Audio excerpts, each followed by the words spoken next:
The briefcase hit the table with a heavy thud. My hands trembled as the stranger unlatched it and turned it toward me.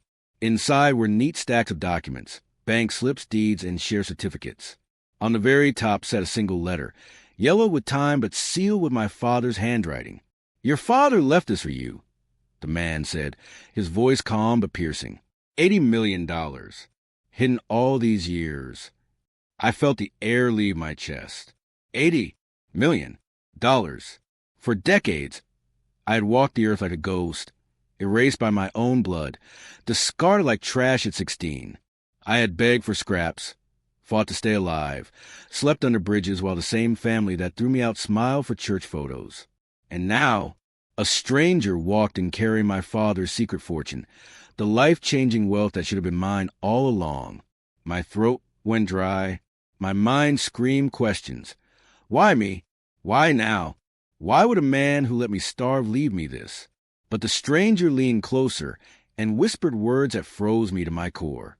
Your father's death, it wasn't what they told you. My heart slammed inside, my chest like a drum of war. I wanted to demand answers, but the man simply closed the briefcase, pushed it toward me, and said, "Everything changes today." That was the moment my world cracked open, when rage that had been simmering for decades finally ignited. What happened after, you'll need to see to believe. Don't forget to watch, and subscribe, because this story will take you where pain, betrayal, and revenge meet in ways you've never seen before. My name is Daniel Carter, and this is how my family tried to erase me. I was born in a small town in Illinois. My father, Richard Carter, was a businessman with more enemies than friends. He was brilliant but ruthless, the kind of man who built an empire with one hand and destroyed anyone who stood in his way with the other. My mother, Margaret, was softer, kind-hearted, always telling me stories at night, but she bent his every word. I was the second child. My older brother, Thomas, was my father's favorite from birth. You could see in the way my dad's eyes lit up whenever Thomas walked into the room. When I entered, those same eyes turned cold, calculating, almost disgusted. My younger sister, Emily, was the princess, the baby who could do no wrong. That left me, Daniel, the mistake. Growing up, I craved approval that never came. Every report card I brought home was dismissed. Every trophy I won was ignored. I remember once, when I was 12, I won a statewide essay contest. I came home running, clutching my certificate like it was gold. My mother gave me a polite smile, but my father never even looked up from his glass of bourbon. Thomas had just scored a touchdown the night before, and Dad was still celebrating him. By the time I was 16, tension in the house had reached a boiling point. Thomas, always cocky, mocked me in front of Dad. Emily whispered lies about me, twisting every word until I looked like a villain. I fought back, sure, but it only made things worse. My father's words at night, he erased me, are burned into my memory. You're not my son. You're nothing. Get out of this house, and don't you ever come back. I stood there, suitcase in hand, rain pouring outside, as my mother avoided my eyes and Thomas smirked behind Dad's shoulder. Emily clung to Mom, pretending to cry, but I saw the satisfaction in her face. That night, I slept in the alley behind a diner. Rats scurried past my feet, and I stared at the black sky, wondering if maybe I really was nothing. But even as tears burned my eyes, a strange voice inside whispered, "They'll regret this one day." The years that followed were a war. I worked odd jobs, washing dishes, sweeping streets, anything to eat. I slept in shelters, sometimes in abandoned houses. There were days I thought I wouldn't make it, days when hunger clawed so deep I considered stealing just to survive. But I didn't die. No, I lived. I learned. I hardened. By 20, I was different. Stronger. Sharper. Rage was my fuel and survival my weapon. Still, no matter how far I went, I couldn't escape the wound my family left in me. They had erased me. But the scar reminded me every day that I existed, and I would make them remember. Then one night, the first extreme event struck. I was working at a car garage, fixing engines for spare cash, when a black sedan pulled up. 2 men in suits stepped out, cold-eyed and expressionless. "Daniel Carter?" one asked. Before I could answer, they grabbed me. A bag went over my head. My hands were tied. My world spun into chaos. I was shoved into the back seat as the car roared into the night. And that was the night my real story began. The bag over my head smelled of gasoline and sweat. My wrists burned from the rope, cutting into my skin as the car sped down a highway. I tried to count the turns, the bumps, anything to guess where they were taking me, but the fear pounding in my chest drowned out reason. I wanted to scream, but my mouth was gagged. All I could hear were the men in the front seat speaking in low tones. "He looks just like him," one said. "Don't mention his name." The other snapped. The word shot through me like lightning. "Just like who?" "My father?" We drove for what felt like hours until the car slowed and stopped. Rough hands dragged me out, pushed me forward, and forced me down onto a cold chair. When the bag came off, I blinked against the harsh white light of a single bulb hanging from the ceiling. The room was concrete, bare, like some underground bunker. In front of me stood a man in his 50s, tall, clean-shaven, wearing a tailored gray suit. His eyes were sharp, his jaw tight, and he studied me as if he were dissecting my soul. "Daniel Carter," he said slowly, as if tasting my name. "Finally, we meet." My voice cracked. "Who are you? Why did you bring me here?" He ignored my question. Instead, he leaned forward, his face only inches from mine. "Tell me, do you hate your family as much as they deserve?" The word stunned me. Hate? The question was almost insulting. My blood boiled. Images of my father's cold glare, my brother's smirk, my sister's lies, all of them poured into my mind like poison. I clenched my fists. "Yes," I spat, "I hate them." A slow smile crept across his face. He tapped the table beside him. One of the men in suits dropped a thick file onto it. The man opened it, flipping through pages, photographs, and signed documents. Then he turned the folder so I could see. My father's name, Richard Carter, his companies, his secret accounts, and photographs. Photos of Thomas shaking hands with men I recognized from the news as criminals, mobsters, even politicians. The man in gray lowered his voice. "Your father's empire wasn't just business. He was involved with people who play by their own rules. Your brother has inherited those relationships, but he doesn't have your father's mind. He's reckless, dangerous, and people are dying because of it." I stared at the images, my stomach twisting. "Why are you showing me this?" He leaned closer. "Because, Daniel, you're the one your father really feared. Not Thomas. You. And he left behind more than money. He left behind enemies. Powerful ones." Before I could respond, the man snapped his fingers. One of the guards stepped forward and placed a pistol on the table between us. "Tonight," the man said, his tone turning dark, "you make a choice. Walk away and live the rest of your life in shadows, or take what's rightfully yours and burn their kingdom to the ground." My throat tightened. The gun gleamed under the light. My mind spun. Part of me wanted to grab it, storm into my family's home, and make them pay for every night I'd gone hungry. Another part of me wondered if this was a trap. "Why me?" I whispered. The man's smile faded. "Because the secret your father left behind, it's worth $80 million, and if you don't claim it, they will." He slammed the file shut. The sound echoed like a gunshot in the room. For the first time in years, I felt the fire of revenge blaze inside me. My father's ghost, my family betrayal, the stranger's briefcase. It was all tied together. But before I could answer, the bunker door burst open. Another man rushed in, out of breath, panic in his eyes. "They know he's here," he shouted. "Thomas sent men, armed. They're coming now." The lights flickered. The guards grabbed their weapons.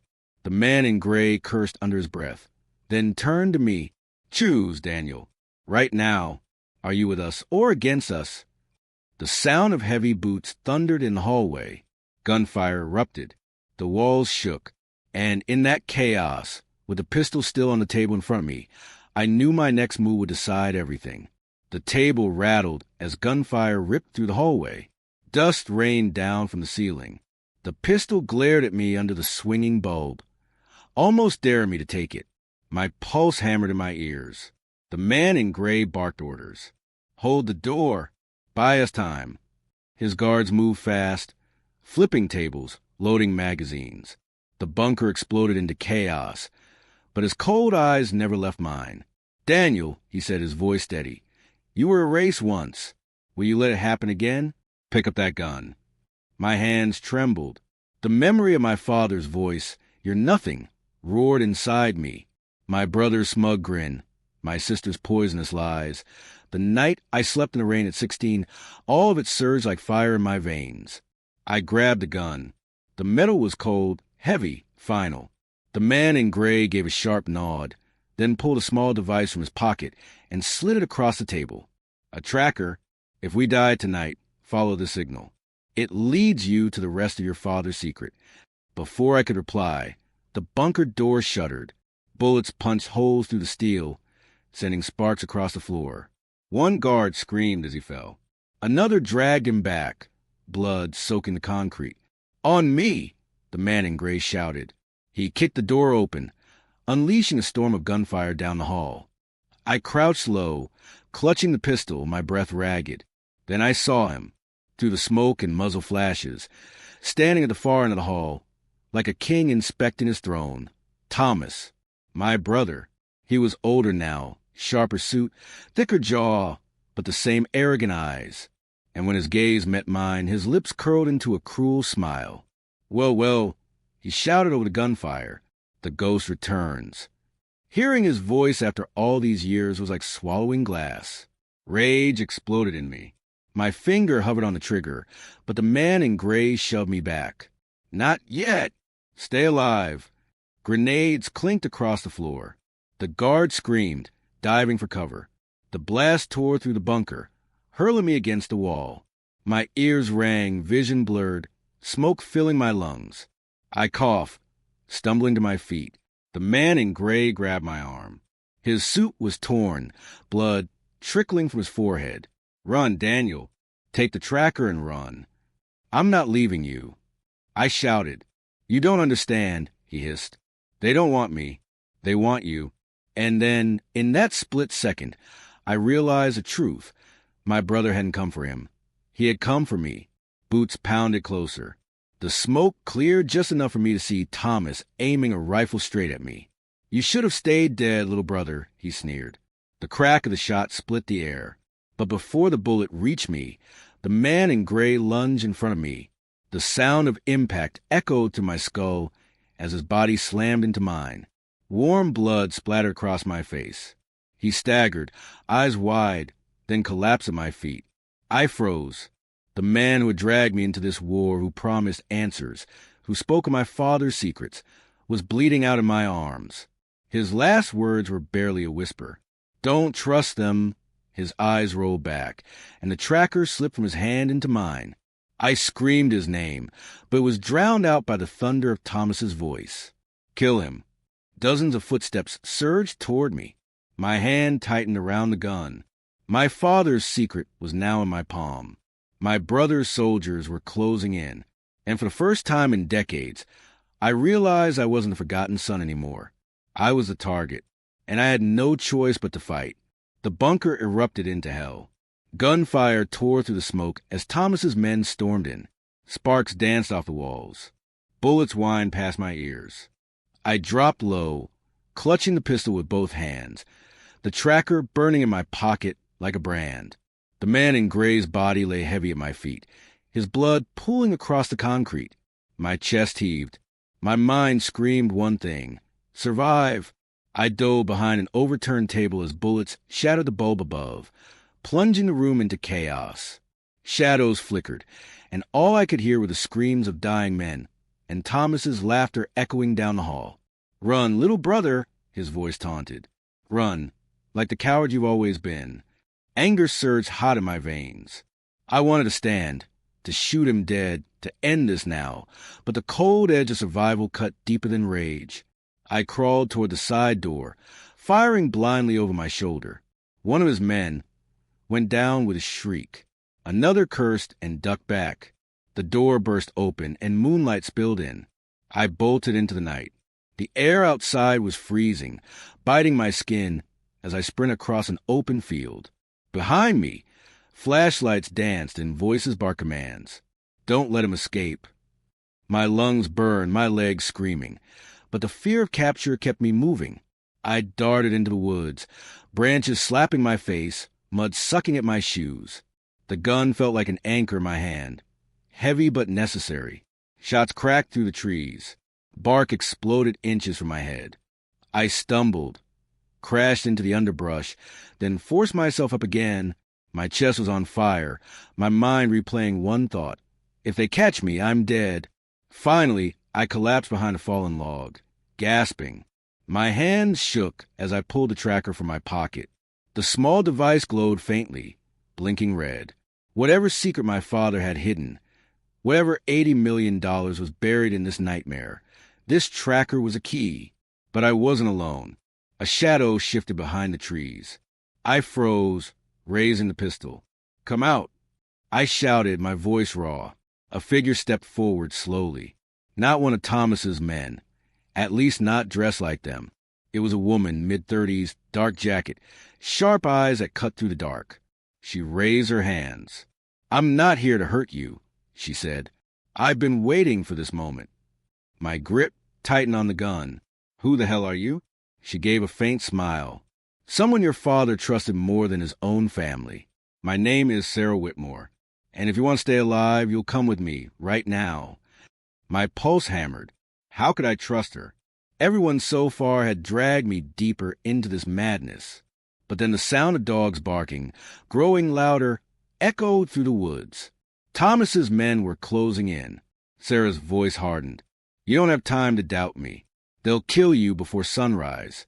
I can take you to the next piece of your father's secret, but you have to choose. I stared at her, my mind torn between survival and suspicion. My father's ghost whispered in my head.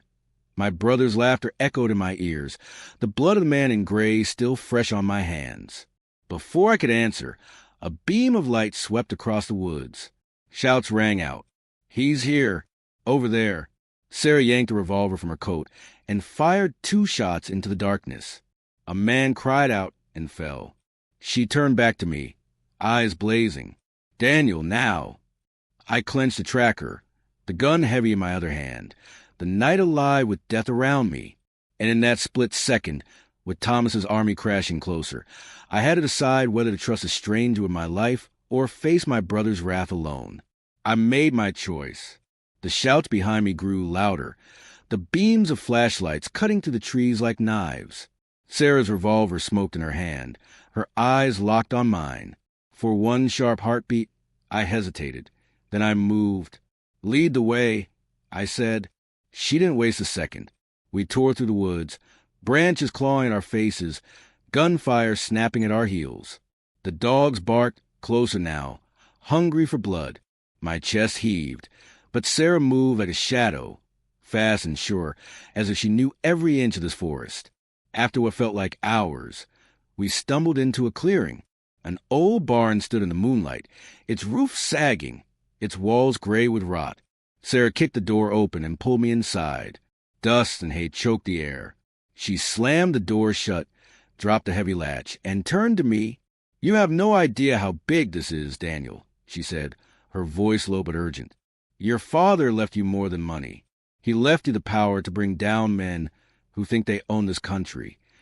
I frowned, gripping the tracker. Why me? He hated me. He threw me out like garbage. Sarah shook her head. That was the act. What he wanted was to keep you out of their reach. Richard Carter was ruthless, but he wasn't blind. He knew Thomas would be corrupted, and he knew Emily would bend to whoever held power. You were different. You weren't supposed to be a part of his empire. You were supposed to be the one who destroyed it when the time came. Her words spun in my head like a storm. Could that be true? Could my father, the man who spat on me, who erased me at 16, have been protecting me all along? Before I could answer, Sarah pulled a small laptop from a hidden compartment under a pile of hay. She plugged the tracker in, her fingers moving fast across the keys. The screen flickered, then a map appeared. Look, she said, pointing. These coordinates lead to a vault. That's where the 80 million is locked. But it's not just cash, it's evidence, documents, recordings, proof that your father and men like him built their fortunes on blood and corruption. With this, you could destroy Thomas. You could destroy them all. The words lit something inside me, something hotter than money, sharper than revenge. Proof, evidence, a way to drag their names through the mud, to make the world see them for what they truly were. But the thought of $80 million also burned in my mind.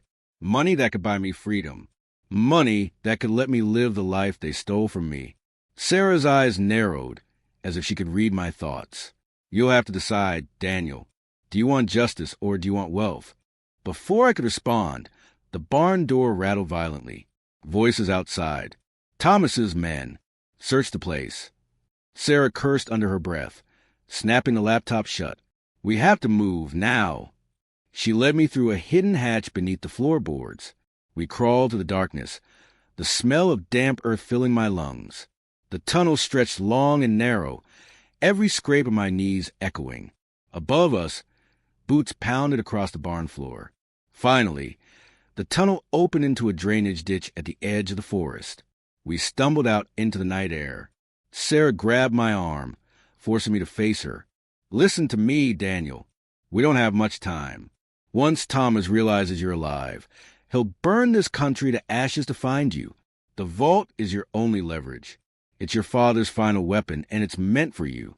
Her grip tightened. But we'll never reach it if we don't get out of Illinois tonight. Suddenly, headlights cut through the trees.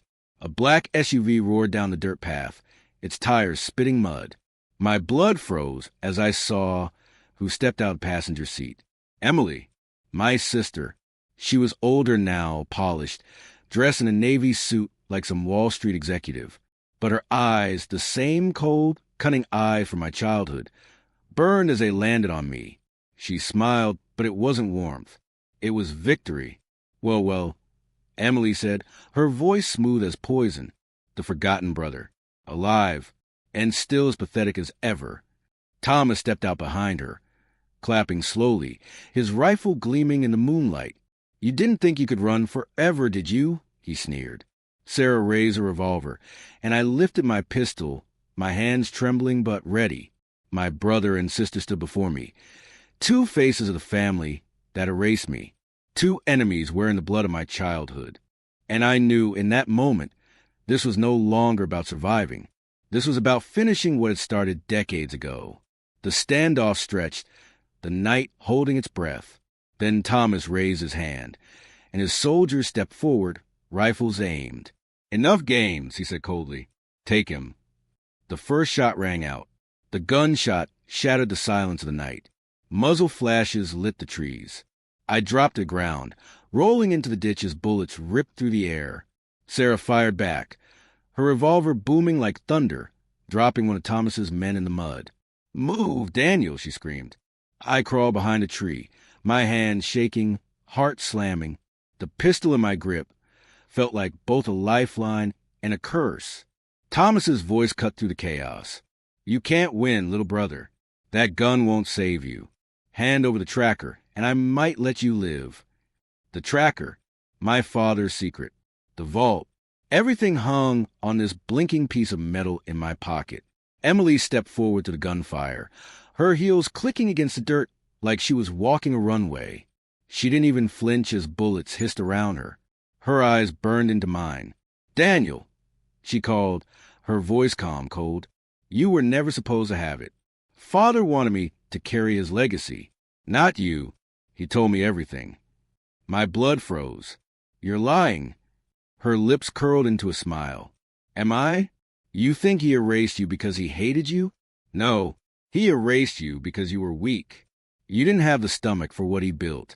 That vault doesn't prove corruption. It protects it. He wanted me to keep it safe, to keep his empire alive. The words struck like knives. My father, the man I thought might have hidden me to protect me. Had he really meant for Emily to inherit his throne? Sarah shouted over the gunfire. Don't listen to her. She's twisting the truth. That vault can burn them all down. Your father chose you, Daniel. because you weren't like them. The world spun. My father's shadow pressed down on me, heavy, suffocating. In front of me stood Thomas, smirking with his rifle. Emily, smiling like a queen. Behind me, Sarah, urging me to fight for something bigger than money. I looked at the tracker. $80 million. Power. Truth. Revenge. All in my hand. Thomas raised his rifle, aiming straight at my head. Emily's voice dripped venom. Make your choice, brother. Join us or die forgotten. The rage that had lived in me since I was 16 roared to the surface. The night I was thrown into the rain, my father's voice calling me nothing. My family turned their backs. All of it blazed like fire in my chest. I stood tall, pistol raised, and shouted back, "No, I'm not nothing." And tonight, everyone remembers me. The world slowed. My fingers squeezed the trigger. Sarah fired beside me. Gunfire exploded from every side. Men fell screaming. Thomas charged, rage twisting his face. But I fired first. The bullet caught him in the chest. His eyes went wide, his body collapsing into the mud. Emily screamed, dropping to her knees beside him, blood splattering her perfect suit. She looked up at me, her face twisted in hate. "You'll regret this," she spat. "Father's empire will never die. Not with you. Not with anyone." She lunged the tracker, but Sarah struck her down, the butt of her revolver cracking against Emily's skull. My sister crumpled to the ground, unconscious, her words still echoing in my ears. The night went quiet. The gunfire ceased. Only the wind moved through the trees. I stood there, chest heaving, the pistol heavy in my hand, Thomas's blood on my shoes. My brother was dead. My sister was broken. My father's empire, crumbling in the dirt. Sarah touched my shoulder, her voice softer now. "It's over, Daniel. You won." But as I looked down at the tracker, its red light still blinking, I realized it wasn't over. Not yet. The vault was still out there. The 80 million. The truth. And with it, the power to either bury my father's legacy forever or rebuild it under my name. For the first time in decades, I wasn't erased. I wasn't forgotten. I was the last Carter. And the world was about to remember my name.